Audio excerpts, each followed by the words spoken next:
woke up this morning. Whoa! That's how I do it. Wow! That's how when I wake up and when I don't work out, when I work on my pot roast in the morning, I'm checking whether those parsnips are parsnippity. Okay. You know what I mean? Oh yeah. And then I take some of the broth and then I make a gravy with some tapioca flour for about 20 or 30 minutes. For some reason, I'm a gravy enthusiast right now. It's all gravy in the morning, and then I get coked up, man, because I have one Coke, and I've been and then I don't have a water to bring, so I coke it up again. This is big, and I not to take too much time with this, but there's reason to believe that Coca-Cola is trying to push Coke Zero to be the flagship of the Coke products. Really? Yeah, they are subtly trying to, change with the times. It's a lot more healthier. People say it's great. I'm afraid to try it. I'm looking at it. Oh, you are. And I think of you when I have a Coke in the morning, That's pretty cool, though, that they're trying to make Zero number one. I mean, I like that. I wish that they would go stevia. The stevia sodas with stevia with some cane sugar. I don't even know what you're talking about. Like. Oh, man. We can't get into that. Okay. We have to talk about house things. Yes. You know where they're at, right? Oh, yeah. Well, no, I don't. Where are the homes? No, the people right now when they're listening to us. They are at... They're home. Boy. Yeah, but they're in the studio with the guys at... We should let's work. He did it. Hanging with the Homeboys. Here guys. we are at the studio. It's been a while. We've taken a little bit of a break because of the weather, the holidays, everything. So this is our first 2025 episode, bringing it to you. It's live in 2025. Yes, sir. Yeah, you're watching this live right now. Yeah. Oh, no, you're not. You better not be. We're gonna be in here this year doing our normal segments. We start off with Home Field Advantage, and that's for the buyers and the sellers and the agents. Mm-hmm. We like to get into some stats and some home science with homeology, go a little bit into the home itself with some full house, and then house party where we make it a little bit fun, and Neil helps us bring it home with home run, home stretch, something else that we should talk about a little bit more before we part. That's right. So let's start. Yeah, thanks for tuning in, guys. So what do you want to start with today, Lukey? What do you think? What's on your mind? Well, the best way to get a life going, get wealth rolling is to buy a house, right? Oh, okay. So when you said get a life going, right? I need to go somewhere else. That's the 2024 news. Is that my wife and I are having a baby, and here's a new addition to that. It's a boy. We're having a boy. We had a baby and eats a boy. Yeah, in June we'll give you updates along the way. But so a buyer. Wow, a summer baby. Well, maybe. I mean, June. Yeah, it could be late spring. It could be early summer. What's the actual date? I wonder. It's June 22nd. Wow. Yeah. Right around the summer solstice. Oh, perfect. Yeah. That's what I like. Or equinox? I think it's solstice. Vernal equinox? It's I don't know. July 22nd. I mean, the he'll look that up. Equilibrium. Thanks. Yeah, get on that, sir. But the baby will be born right around the time where it could probably qualify for some grant money, like a first-time homebuyer grant. That's right. Come on, that's big. That's a huge deal, guys. Yeah, you have to be 18 probably to get a loan like that. Yeah. But I have a connoisseur here with me now of the first-time buyer programs, and I want to hear a little bit about what you have to say as to how that helps your buyers, or how that affects the way that you work in the springtime. Well, it affects everybody on this Home Field Advantage, guys, because for the sellers, March, April, May, springtime is already a natural time where the market is going on an upward trajectory. Okay, so a great time to list your house. But if you knew for a fact that there was going to be an influx of first-time home buyer money from the federal government, I think that would also make you more motivated to make sure you're getting things ready by the springtime and not by late fall when that money is gone. For my buyers, I mean, we're talking about free money, guys. We're talking about instead of saving up all that money money that you need to get to a house. You actually get to use that money to start doing fixes on the house before, as soon as you get there, or to upgrade some things, furniture, whatever it is that you need. And the programs that we've had around here, at least the programs that have been available in the last year, have been absolutely beautiful, because the programs that were only available before that really were, you had to basically be in poverty to qualify for those. And now we've got programs that are tailor-made for middle-class families, people who are making decent money, people who do have two incomes in the house. I mean, I had several of my customers last year who made decent money, who qualified for $15,000 free dollars from the local government, or excuse me, from the federal government. That's about double. 15,000 is about double what the previous first-time homebuyer grants were. And these grants, the way they were arranged last year, I mean, it really is free money, like you're talking about. Sometimes you do have to scrutinize, ask your agent about that first-time buyer program that you are signing up for. If it's boosting your interest rate, you want to be careful about that. If it's increasing the amount of your loan, you want to be careful about that. I buried somebody in 2008 when I was a brand new realtor and didn't know that I was making their loan larger with that first-time buyer program.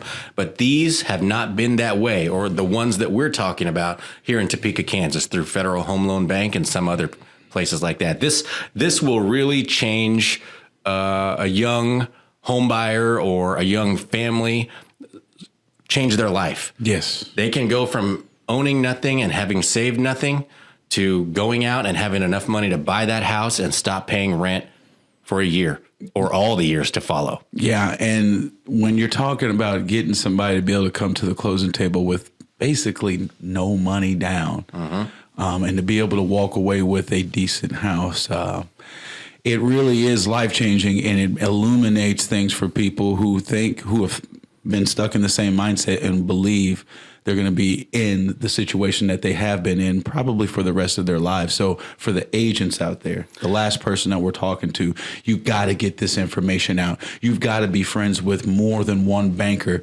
because there are certain banks and certain loan institutions that don't have access to these federal home loans. In fact, from what I understand, the bank has to be federally insured, or FDIC, if you will, okay, to even have an opportunity to have these programs. And so there are going to be some mortgage companies who may or may not have access to these exact programs.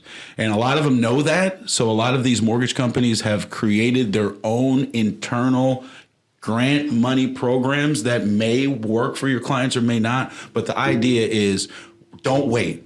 Because I have a feeling that this year the money is going to come and go faster than we've seen ever. And that's how it is. It's just like anything else. As supplies last, the money is going to open up in March. There are going to be some banks that are okay with at least semi-qualifying people for these programs. The exact numbers that you need as far as income have not been released, because they're based on year over year. So they take some time for those numbers to be generated and for the banks to be okay with it. But yeah, now is the time. Don't wait.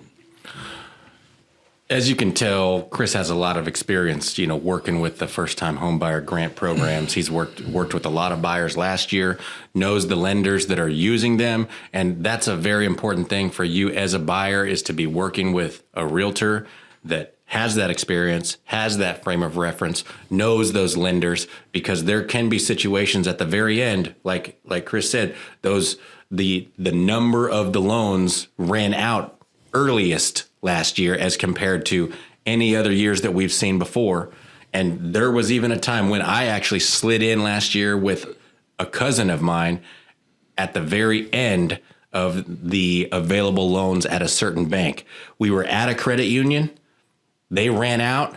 I called another bank. They had one left, and they slid us in, and we switched lenders at the very last minute. And that's because of connections and folks that and the ability to do that. He knew somebody, and somebody reached out to him and said, "You're not going to believe this, but one of our allocations," because that's what it is.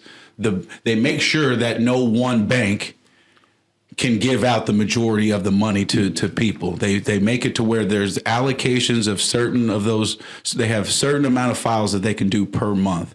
And if for some reason somebody that has been qualified, earmarked, had a contract, and that contract goes bad, if you don't have bankers that are willing to pick up the phone and say, man, you're not going to believe this, but do you have anybody that needs this right now? And that's probably exactly what happened with Luke. It definitely happened with me last year. So for the agents, get to know your different lenders. Don't just be in bed with just one person, because you could be missing out. You got to spread the love around, right? Yep, definitely. Let's switch gears a little bit in Home Field Advantage, and let's just talk about selling for sellers. Selling your house in the wintertime. This year in Kansas, we've had a unique challenge, and that's that we had a blizzard. Yes. Well, there is a lot of snow. The snow has been piled up for a week and a half, 2 weeks now. And we go out and do showings. I bring a snow shovel right now. It's I'm important. wearing boots every day. Every single day. I like these outfits. I'm feeling pretty rugged. And, it makes me want to sell, in one of the Dakotas or something like that. You ready for that? Yeah. So I mean, what kind of things other than maintenance of the house do you think that sellers need to think of, especially or in a different way during wintertime? Well, from a buyer's perspective, and I know I'm switching gears, anybody that's selling in the middle of winter is motivated.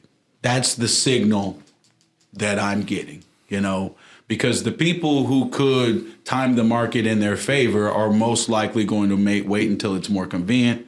A very good percentage of people who are selling houses are in turn going to have to move because of the sale of their house. So selling in the winter pretty much equates with moving in the winter as well, automatically. So that if I would say that, 90% of the people who reach out to me to sell right now are in fact motivated. They're ready to go. And, because there's not as many people out there that are selling, that could be a pro. I have a nugget for you. A nugget for you for a seller. I hope it's golden. It's kind of like, it is. It's a golden chicken nugget is what it is. Do you know this trick? You talked about the desperation of the seller or somebody that needs to sell, somebody that's motivated. Mm-hmm. So if you're in the house and you're looking around and it's empty, I mean, if there's nothing in there, duh, they're making a house payment. They're paying insurance. They're paying taxes. They're paying utilities somewhere else too. Yes. And in that empty house, right? So, But if that house is staged, okay, that's one thing. It's staged. It looks good, But if you open the fridge, nothing in there. You look in the closet, nothing in there. That means they're paying for all that stuff there and somewhere else. But if you look in that fridge and there's a fresh steak in there and there's grapes and there's eggs and there's food and those people live in that house, they might not be as desperate. Yeah. So maybe staging even has to do with leaving clothes hanging in the closet that makes it look like you're living there right now. Yeah. Having food in there. I know this is over the top, but I'm telling you guys that this is how I shop with a buyer. If my buyer is with me in a seller's house and they're thinking, I wonder if these guys have to sell, then I go and look if there's grapes in the fridge, and if there's food, if it's being lived in, then I know that the desperation isn't as high for that seller, that motivation. At least it's not guaranteed to be as high. Does that make sense? No, 100%, big dog. And, we have to think about this too. If we're going to get in the weeds about, people getting surgical with how they think and when they do certain things in the wintertime, especially when you get the third highest amount of snow in your town that your town has ever received in its existence. There's going to be a few things that you can get away with right now as a seller. You're going to be able to get away with a roof that is not necessarily, up to par. Yeah. Mm-hmm. The inspectors are going to simply say, I can't give you a roof report right now. I'm not going up there with some kind of a leaf blower and blowing all the stuff off to give you the air conditioning. Number two, if you got an air conditioner that's not working so well, it's so cold that they couldn't properly test it. There's things that they can do to see if it actually kicks on to make sure it's not dead. But as far as its actual cooling performance, immeasurable right now. Yep. Okay. Cannot be inspected. Exactly. And then the last thing, which is a little bit more secondary, but still makes an effect, is landscaping. If you have terrible landscaping in the house or around the house, or you flipped the house and you never did anything at all, and then you get this snowfall, get the photographers out right now. Get them out here now, because those pictures are going to do much better than the muddy mess that you may have left after doing the flipping that you did. I wonder if the summary of that is, if your house is messed up and a little bit ugly, then empty that thing out, get the pictures taken, sell that thing when there's snow out there for a low price, because people won't be able to tell whether it's ugly or not, and they'll think you're motivated, and they'll write a contract on that thing. And then when things are, when they find stuff during inspections, that's okay, because we negotiate those things. But a subpar roof, like you talked about, is something that will turn people away immediately. Yeah. They walk up to the house. It's part of the curb appeal. The roof is curled. It looks like it's, 20 years old. Yeah. The impact of seeing that image is worse even than seeing that the roof is 18 years old on the seller's disclosure. Yeah, 100%. Sell that ugly house in the winter. Call me. We can even write ugly on the seller's disclosure. In the roof section. The roof section. Yes. So yes, I have a house that's going live this week. Extremely excited to see what happens there. The competition isn't quite as high, but the people that we are competing against, a lot of them have been on the market for a while. So we'll get back with you on that. I just want to make sure that everybody knows that is not about tricking anybody. It's not about hiding anything. That is actually misrepresentation. What I'm talking about is the visual appeal and the emotional reaction that buyers have, to curb appeal. Yes. And to big ticket items. That's all I'm talking about. Okay. We're talking about, and that's part of our marketing all the time, is minimizing and maximizing to make a buyer and a seller arrive at a contract and a fair deal in the end. Yeah. I mean, if we're talking about a little block of residential neighborhood that 60% of the houses could use some siding, have some delayed maintenance, and you get the snowfall that we do, all of a sudden that entire block, entire neighborhood looks picturesque Norman Rockwell, just like that, because everything is uniform. Nothing is sticking out. No bad apples are looking rotten in the bowl of fruit. True. And so sometimes you got to take advantage of that. But if you're buying right now, have an agent who's going to ask the right questions, who's going to do the extra examinations that they can. And maybe, just maybe, they'll get a roofer up there on the roof that'll just won't examine the entire roof, but it'll get an idea of what the shingles look like that he can see, to do a little bit of extra due diligence when you can't see everything. One kernel there that you mentioned is that, and it's played out for me in real life just this week. I have an investor buyer that I brought to a house that I have listed or almost listed, and he docked that house probably $10,000 or $15,000 because he looked up and down the street and he saw that some of them have some siding issues, and some of them have old shingles and that kind of thing. So what Chris is saying is a real thing. Wow. Okay. I don't want to take too much time on this one, but this is important. This has happened to me 2 times over the past month, and this is for agents, okay? So the situation is that you have a buyer that comes to you and wants to buy a certain house, or they want to buy right now, and they tell you that their house is under contract, or they have a buyer that has verbally agreed with them, and they just want to handle that deal for sale by owner on their end.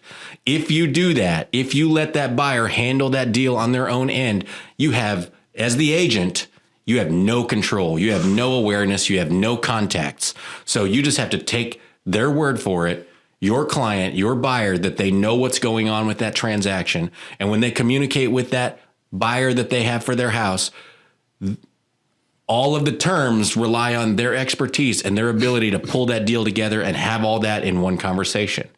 You, as the agent, you're the buyer agent for their new house. You need to beg and plead with them, with your buyer, to somehow have your hands on the transaction that is the purchase of their home, because the purchase of their next home depends on every little aspect of that transaction. So you need to make sure that you have some type of a script, at least 3 or 4 reasons, like I've just talked about now, as to why you need to have your hands on that deal, have control, or have a piece of all of that communication, and everybody in that transaction knows that you could call and ask questions about things and why, because that's going to make you be able to put this deal together here. And one other thing when it comes to that too is if I'm the buyer who is trying to, if I'm the agent who's trying to bring a buyer to buy that house that you are selling is contingent upon the successful sale of this other deal. And there's basically 3 levels of a contingency that I can think of off the bat.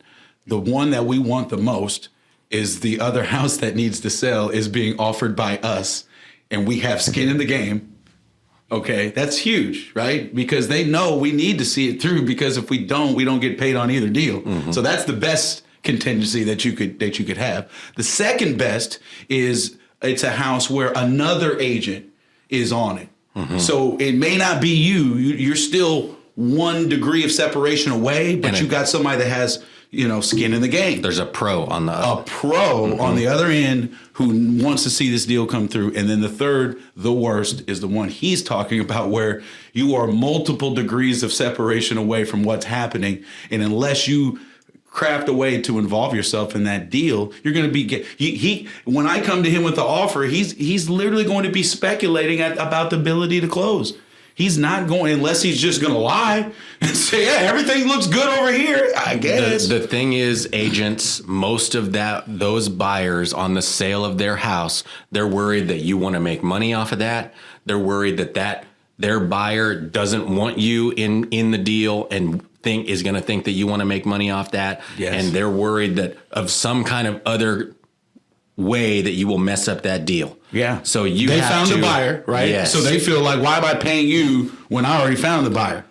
So what's a value proposition that you would make that alleviates their fears about, trying to make a bunch of money, and makes it more about, I need to facilitate this to make your house more marketable. Talk about that. The best, or what have you been doing with the people that have been hitting you with this proposition over the past couple months? 2 times. The first one, I didn't have my hands on it. Right. Luckily, it was very simple. It was cash. So I didn't try to horn my way in on that one. You just got the facts of the deal to be okay with those facts. I did try to dictate some things. I asked for the deal on paper. I pushed for paper. I pushed. I didn't get it. I pushed some more. I pushed. I looked at it. I told, and I finally got it. The financing was wonky. It was, it was a private investor or going to a bank. So that one was tough, and we had a little bit more time on the purchase end, and we could have moved on. It was like the first house they saw. The next one, it's big. It's a farm. It's a sale of a 240-acre farm, and they want to buy something that's already under contract with right of refusal. So we have to knock out another offer. So I have to. So I stressed that there's no way that we can prove anything here without me being involved over here. There's no way you can communicate that. And so the higher value of the prize that you're going for, the more credibility you must come with to have a chance at landing that, because the stakes are that much higher. Yeah. If I can't tell this agent and seller that we want to buy from that we have every aspect figured out over here before we even write the offer, then there's no way we're going to get it. That's just the smell test, y'all. We need this information just to get in the club. And that doesn't mean we leave with the girl that we want, but at least we're in the club, okay? Yeah, I tried to explain this deal to Nick, my newer teammate, on Monday morning. It took me 4 hours to draw the documents up on Monday morning after 2 hours Sunday morning, 1 hour Sunday night, 4 hours on Saturday. And in order for me to explain this to Nick, it was like, I did this, I did that for him, I did that for him, I did this, I talked to that guy, we're getting this, I asked for that, this is being, and he was just like, I don't even know. He's like, you guys look right now.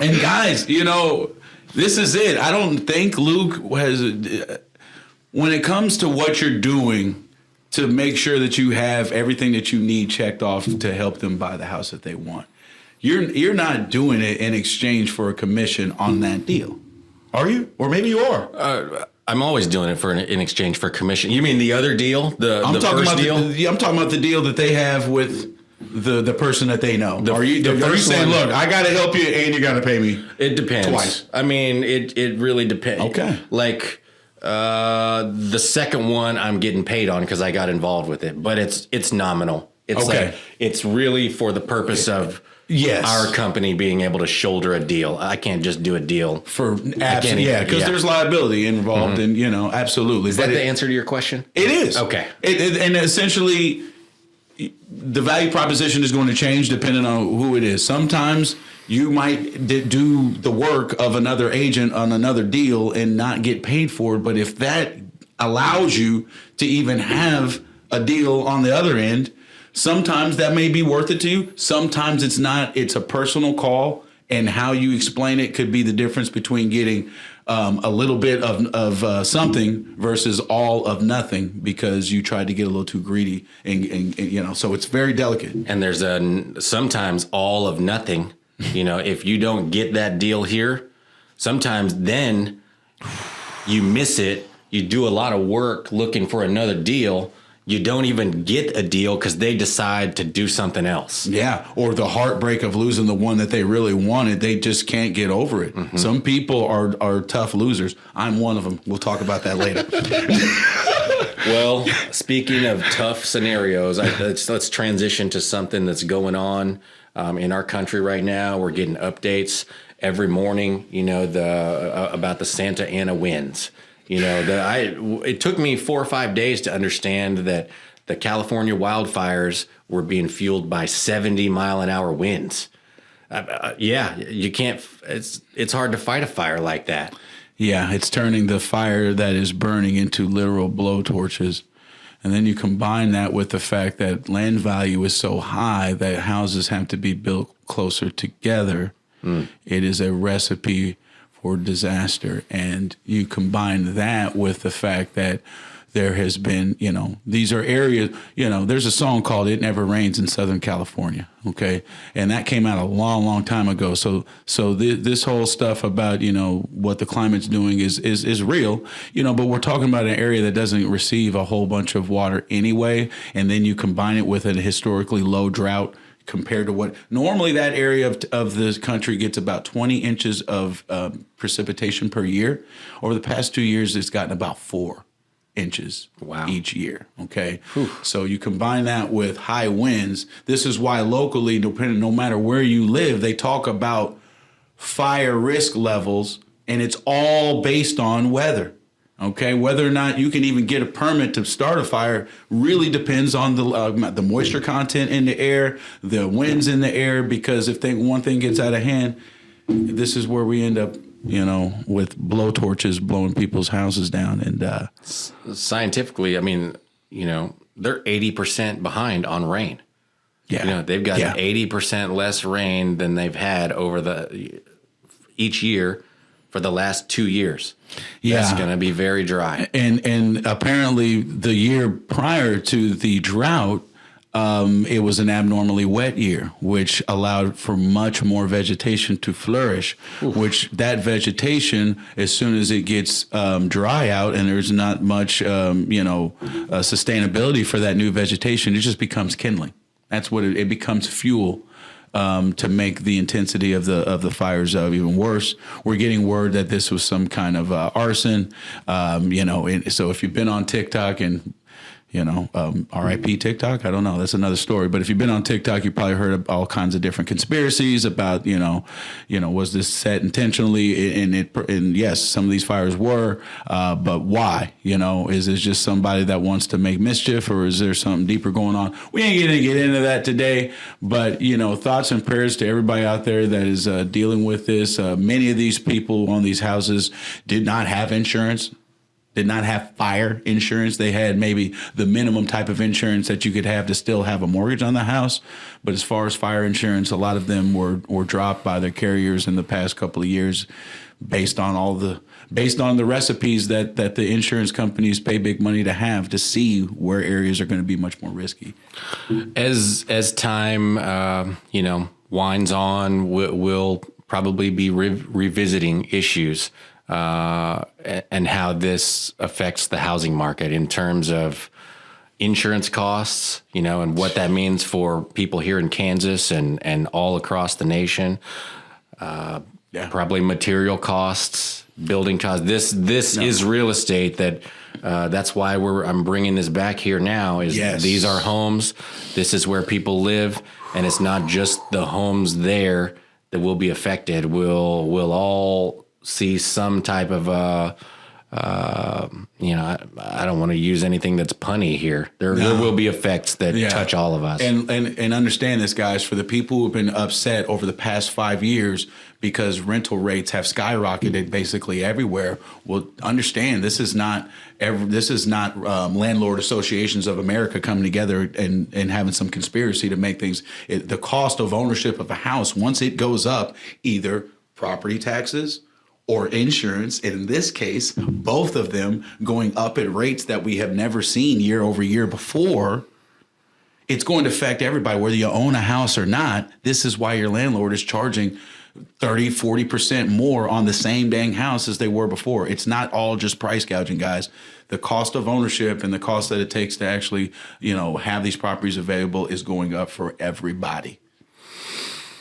Well, the future's coming. Let's switch gears a little bit. Yeah. Let's maybe lighten it up. Yeah, lighten it up a little. That's a good. Light it up. That's perfect. That's a great segue. I love the dad jokes. No, Full House. We're reminiscent of Danny Tanner and all them. So that's what we like to feel when we're talking about these design trends or what's going on in our homes with decor and how it looks. That's right. You liked lighting it up.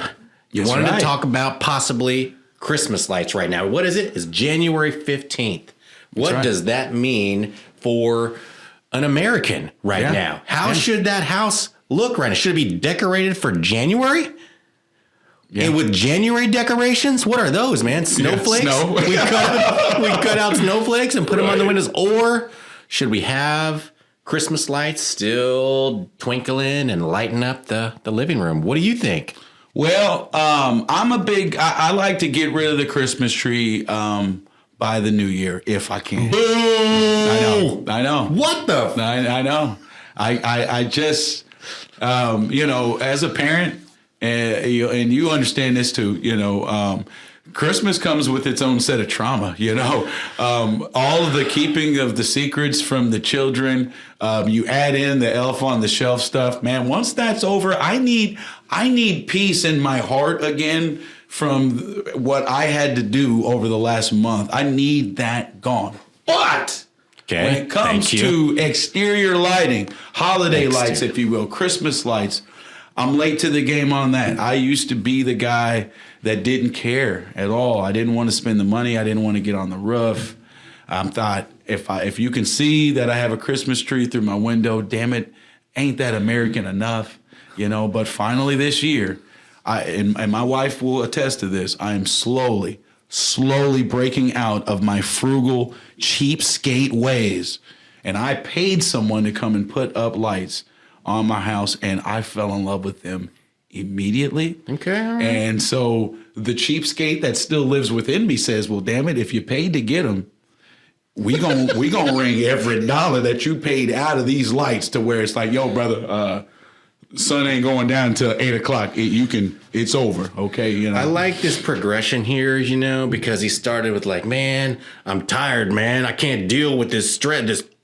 I'm hurting from all the work that I had to do for Christmas, and then he's like, so clean up the inside, right? And then he's like, yeah, but the outside, like what other people see, I want them to still think that it's Christmas, like, and so I don't want them to know that inside I just totally sterilized it for the winter solstice, and then now he's like, now I spent the money, I still want people to know that I've got the lights, but all that's okay.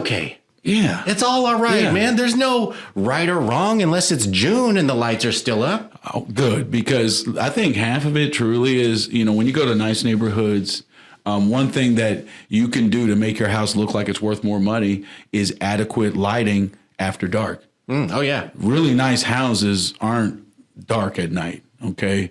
They don't want weirdos looking in the mirror, looking through the window doing stuff and not knowing that they could be seen. Yeah, we just want to see the weirdo. We want to see. We want them to know I see you. I want to see the weirdo's shadow on the side of my house. And so it's highly traumatic. Yeah, exactly. So I think having the lighting at night when I look out on my property and I can see it well lit everywhere, it is beautiful. It is nice. And I'm going to be adding to my outdoor lighting. I think this is going to be something that becomes a year-long thing for me. Maybe not holiday style, but I need that. I've been hooked up with an electrician that's been doing some great work for me lately, and we're going to do some deck lighting on the deck that I built. I've got some ideas. A very adult perspective about Christmas lighting, guys. How did that feel? Did you like that? I for me, I feel I must still be a child. I really like the lights. I don't want Christmas to go away. Yeah, it feels like the good part of winter is slipping away. We did all that fun stuff, and I just don't want it to be over. And so for the past couple of weeks, my wife's like, we should put the Christmas decorations away today. We should pack them up today. And also as a kid, I'm kind of like, I don't want to do that work right now. Yeah. I want to, it's the weekend, So, maybe there's an element of laziness that possibly. But I let this whole thing is about nostalgia. Our whole theme is a little bit about nostalgia. That is also high up there on my motivation. Right now in my brain, I see, you talked about when you're younger and the Christmas lights weren't that important and you had the little Christmas light or Christmas tree in the window and you're like, isn't that enough? I had a house one time, had bay windows. I didn't I didn't have a whole lot of money at the time. I was like a first year realtor, second year realtor or something like that. Yeah. None of us do. I bought a little Christmas tree. I may have not even had a Christmas tree in my house before. I bought it at Westlake Hardware, Ace Hardware, like 5 days before Christmas, 3 days before Christmas. It was short. I probably paid like $10 for it. I brought it back and I decorated. I put it in the bay window. I left that thing up all the way through January, partially because... Wait, just through January? You just had got it. It could have been. I thought you were going to say you left it up there for until next January. Now we're talking about something. It's possible that I went into February. I think that the needles had to start falling off. Yeah. And I had to think, this is a fire hazard. So I'm going to clean this thing up. But part of it was I got to get my money's worth. Like you said, I don't want to buy a tree, even if it's $10, and just throw it away immediately. Yeah. I wanted to feel happy. And I didn't get my Christmas lights up until like December 11th or 12th. So 2 weeks was definitely not going to be enough for what I paid at all. But guys, before we get out of here, I gotta inform you guys, because we're all on our own personal journeys, our own story arcs, if you will. And one of the things that I told you guys about was my journey to Fort Collins, Colorado, to pick up a Subaru because I'd been let down by my modern vehicle, and I told myself that I'm tired of losing, so I'm gonna go get me a winner. We have given this guy some grace, folks. We've given, we haven't asked him about this.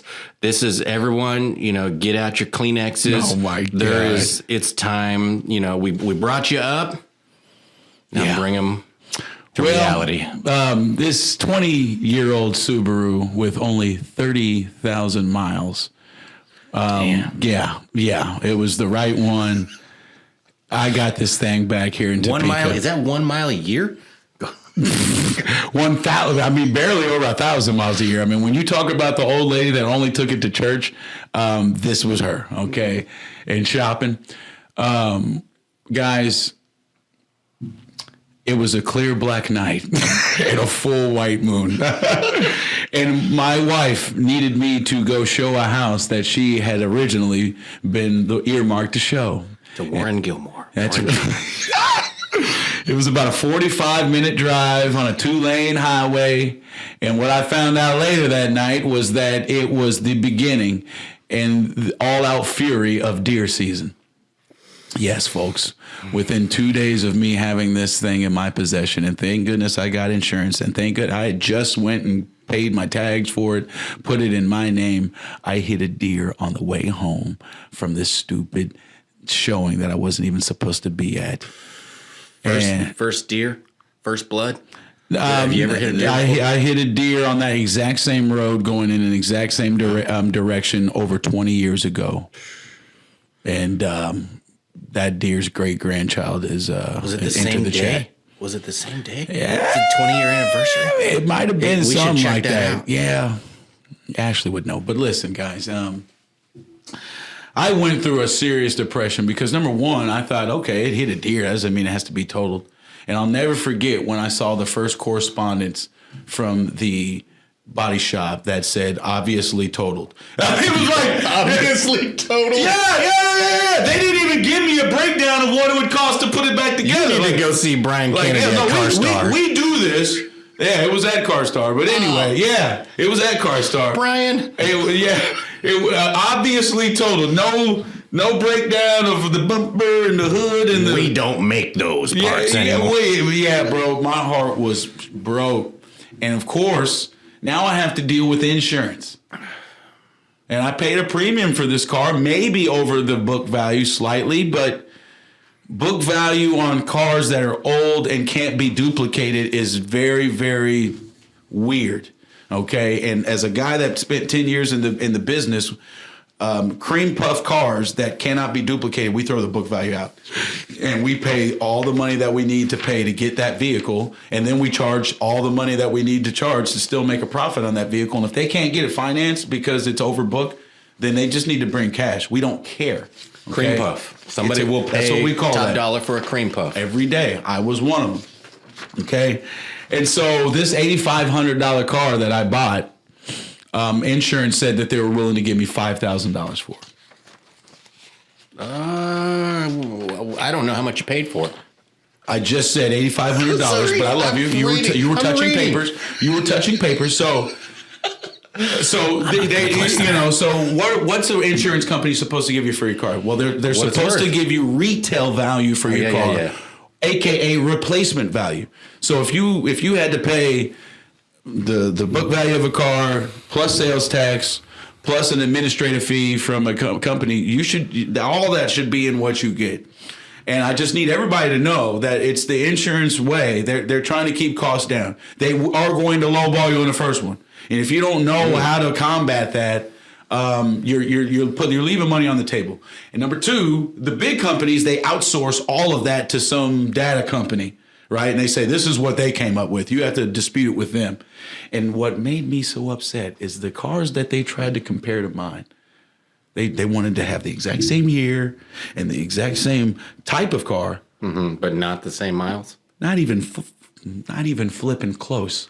Okay, That's I saw ridiculous. 3 cars with damn near 200,000 miles, and they had the nerve. Stupid. Yes. You need a car realtor to help you with those comments. I knew what I needed to do, and I typed out a nice email, and I put actual cars. Maybe they weren't the exact same year. One was a year older, one was a year newer, but they were all in the same range, and they all had lower miles, and they were all about the money that I'd spent, if not more. This data company had no idea that they were up against a car realtor. You damn You right. are the perfect guy for this to happen to. I guess, but it still pissed me off the entire time because I had insurance with this company for all of 3 days. You done. I actually switched companies and wanted to use somebody local that I hadn't been using that just to see how they treated me.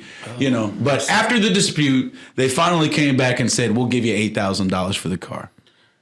Okay. So All I'm right. okay with that. You lost 500, right? Yeah, but here's the thing: after this car died, I decided, well, maybe this is a sign from somebody that I shouldn't have divorced my car so soon. And maybe the money that the Malibu, maybe the money that I spent trying to replace it, I should have just put into fixing the car. Mm-hmm. So I did. I fixed the Malibu. Yeah, I was confused during that period. You should have been. And I spent almost $2,000 in total between, having it towed to a different place and the part and the labor.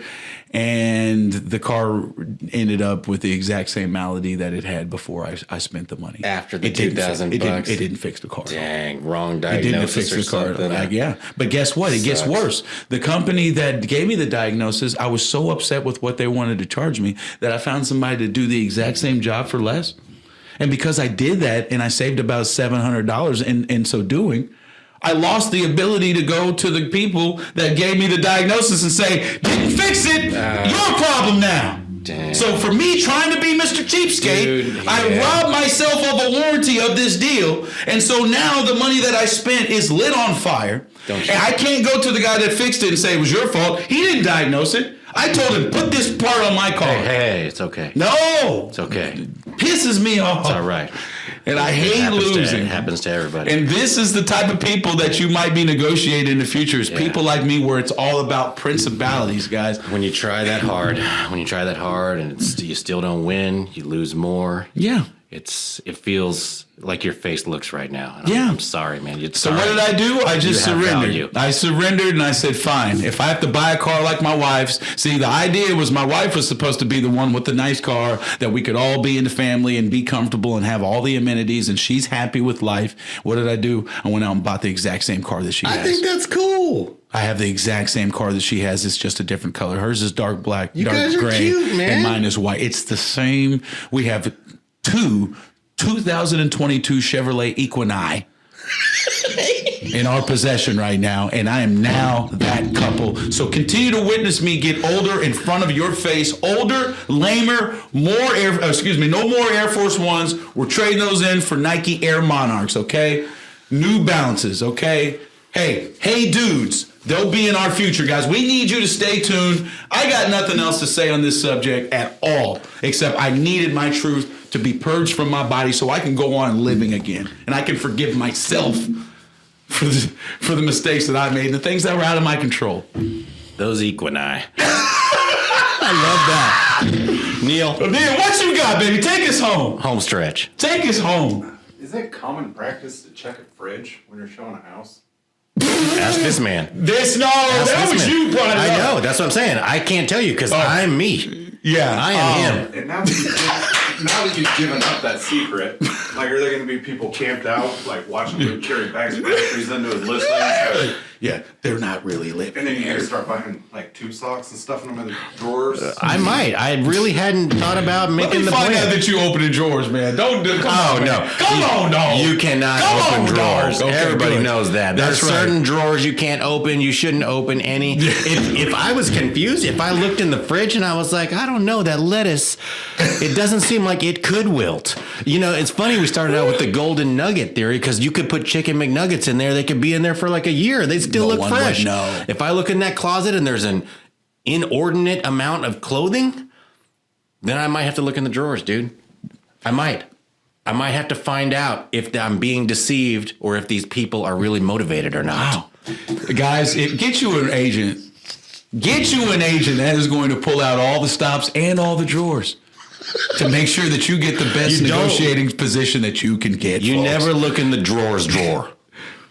You know? Oh, yeah. So as soon as you see a piece of Fruit of the Loom, just close it. Whoa. Everybody knows which one's the drawers drawer. It's the top one, right? Yeah. Okay, Okay. duh. See? Duh, yeah. It's a science. Homeology. Hanging with the homeboys. That's right. 2025 is going to be our first full year. From January to December, we need you on the journey with us. So please like, share, subscribe, and keep on hanging With the homeboys. See Let's ya. do it.